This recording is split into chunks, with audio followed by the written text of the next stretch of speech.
Hi guys! Welcome back to my YouTube channel. Ako nga pala si Sherwin and andito ulit ako para mag-share sa inyo ng mga panibagong ideas and knowledge about anxiety disorder.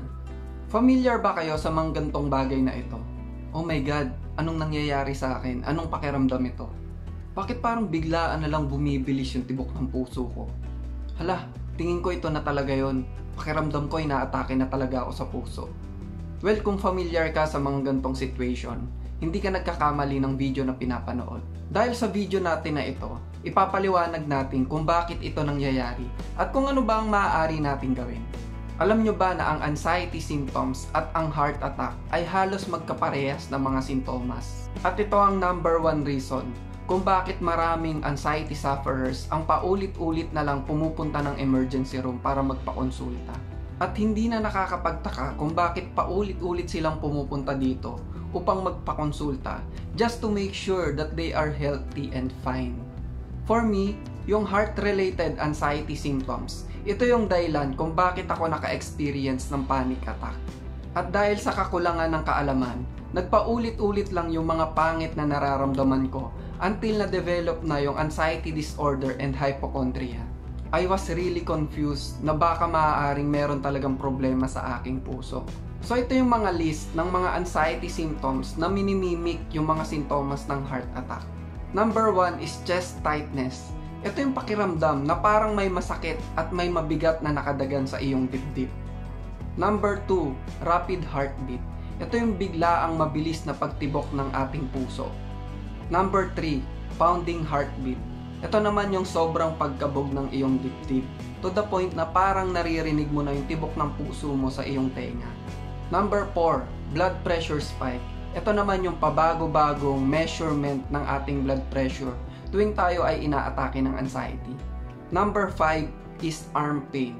Ito naman yung hindi maipaliwanag na sakit sa ating left or right na balikat or braso. Maide-describe ko to na parang nangangalay or parang masakit. It's either left or right arm yung naaapektuhan nito. Number 6 is numbness. Ito yung pamamanhid ng parte ng iyong katawan. And isa ito sa pinaka-scariest and weird symptoms ng anxiety disorder. Me personally, na-experience ko to sa aking mukha, batok at mga kamay. At minsan may halo itong tingling sensation. Number 7 is jaw pain. Ito yung pangangalay ng iyong panga at parang may uncomfortable feeling. Number 8 is dizziness and lightheaded. Ito yung bigla ang pagkahilo or para kang lutang or wala sa sarili. Number 9, shortness of breath. Ito yung feeling na hirap ka huminga or parang kinakapos ka ng hangin tuwing ikaw ay nag-i-inhale and exhale. Isa rin ito sa pinaka-scary and weird symptoms ng anxiety disorder. And karamihan sa mga anxiety sufferers ay sobrang natatakot dito.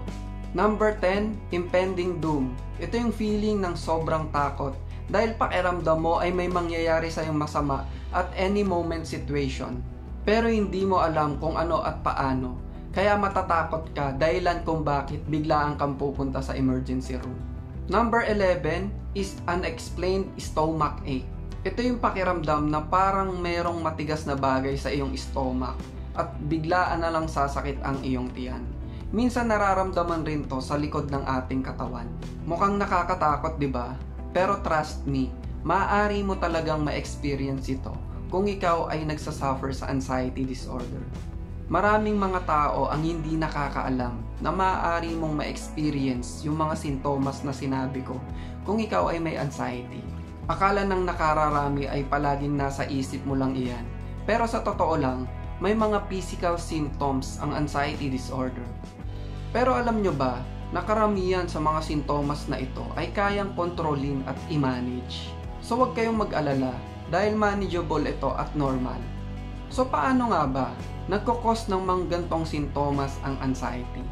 Well, yung mga sobrang pag-aalala at yung mga kinakatakutan nating bagay.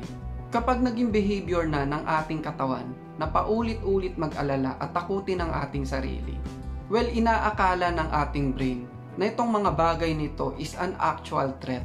At tuwing nangyayari iyon, ang ating katawan ay nagiging intense at nagre-release ng iba't ibang uri ng mga stress hormones. Ito ay paraan ng ating katawan to prepare our body to fight that threat.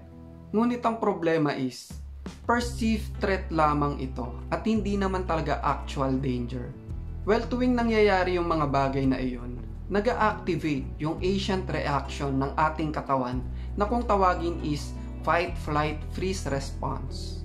At isang bagay na ginagawa ng ating katawan tuwing nag-activate ito is pinapabilis at pinapalakas nito ang tibok ng ating puso in order to deliver oxygenated blood throughout the whole body para malabanan yung actual threat. However, dahil ito ay perceived threat at wala naman talaga tayo sa actual danger, most of the people get confused kung bakit nga ba ito nangyayari sa kanila. At inaakala nila itong heart attack. At yung pag-aalala at sobrang takot na baka ito ay heart attack naman, ito yung mas lalong nagpapalala sa iyong pakiramdam. Until maka-experience ka ng full-blown panic attack. The worst thing is, marami sa ating mga tao ang sobrang galing mag-alala at takutin ang ating mga sarili sa paraan ng pag-iisip. Kaya marami ring tao ang natatrap sa paulit-ulit or never-ending cycle of anxiety. At ito ang isang dahilan kung bakit hindi nagkakaroon ng oras makapagpahinga ang ating katawan.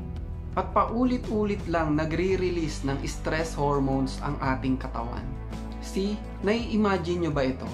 Ito yung tinatawag na never-ending anxiety cycle.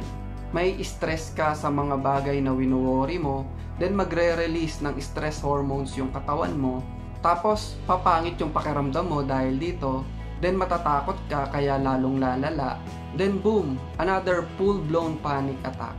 Well, naniniwala ako na ang first step para ma-break mo ang gantong cycle is to get an initial check-up.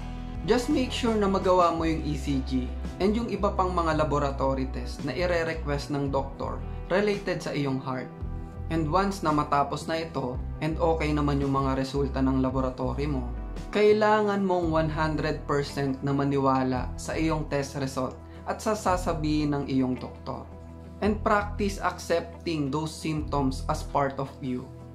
Kailangan mo itong tanggapin na ito ay part ng recovery and anxiety at unti-unti rin itong mawawala. So kung mararamdaman mo na naman yung mga pangit na sintomas mo, alalahanin mo lang na, naku, ito na naman yung anxiety ko. Umatake na naman siya. Pinapaalala lang nitong mga sintomas na nararamdaman ko na ako ay masyadong nagwo-worry at natatakot. Well, tinatanggap ko ito at hindi naman talaga ito totoong dangerous. At normal part ito ng aking buhay dahil sa anxiety disorder. Fully embrace the symptoms. Talagang tanggapin mo at ramdamin mo yung mga sintomas na yan. At tanggapin mo sa sarili mo na ito ay part ng anxiety recovery. Pakiramdaman mo at aralin mo kung ano ba talaga yung maidudulot nito sa iyong katawan. And trust me, I am 100% sure na magiging okay ka rin dahil it's just a part of anxiety. It's just another anxiety attack. And one day, unti-unti mo ring matututunan na sabayan yung mga pangit na iyong nararamdaman. And sa susunod na maramdaman mo ulit yung mga pangit na pakiramdam na sintomas ng anxiety, well, alam mo na sa iyong sarili na hindi ito dangerous at walang mangyayari sa iyong masama. At ito ang tinatawag nating reassurance. Hayaan mong maramdaman at pakiramdaman mo ito at iyong aralin. Take your anxiety and heart symptoms as a challenge. And I am sure na kapag napagtagumpayan mo ito, you will come back as a better person. Just one step at a time. Another tip kung gusto mong makawala sa iyong anxiety. Kung feeling mo na sobrang lakas ng iyong anxiety at sobrang taas ng stress hormones ng iyong katawan, well, subukan mo mag-jogging or running.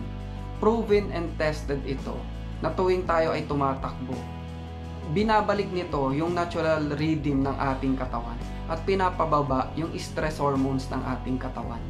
Mabisa itong paraan upang magamit yung excess energy na dulot ng anxiety dahil sa pagtaas ng stress hormones or cortisol ng iyong katawan. Makakatulong rin ito upang maibalik ang iyong confidence at lakas ng loob.